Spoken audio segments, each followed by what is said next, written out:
রাধে রাধে বন্ধুরা, আমি পিউ আমার আরো একটি মিনি ব্লগে সবাইকে অনেক ওয়েলকাম। তো আজকে রেডি হয়ে আমরা বেরিয়ে পড়েছি একটু ঘুরি করতে, আমি কোয়েল আর দাদা। তো অনেক দিন পরে হচ্ছে বাইকে করে রাতের বেলা ঘুরতে দারুণ লাগছিল। তো তারপরে একটু খিদে পেয়ে গেছে, তো আমরা একটা খেতে চলে এসেছি। আর এই রেস্টুরেন্টে আমি ফার্স্ট টাইম এসেছি, আর এই রেস্টুরেন্টের খাবারগুলো সত্যি খুব সুন্দর ছিল। আর আমরা কি কি অর্ডার করছি সেটাই তোমাদের সঙ্গে একটু শেয়ার করছি। প্রথমে ছিল হাক্কা নুডলস।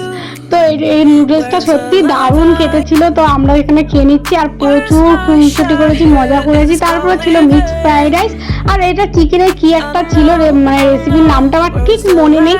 তারপরে এখানে আমরা সবাই মিলে একদম আমি সার্ভ করে দিচ্ছি, আর দাদা বলছে লেগ পিসটা তোর, কারণ আমি প্রচন্ড লেগ পিস খেতে ভালোবাসি সেটা জানি। তারপরে এখানে ছিল মশলা, কোল্ড ড্রিঙ্কস। তারপরে আমরা এইসব খেয়ে আমরা বাড়ির পথ রওনা দিলাম। আর ভিডিওটা কেমন লাগলো তোমরা কমেন্ট করে জানাবে। তো আজকের মতো টাটা, দেখা হচ্ছে নেক্সট কোনো ব্লগে।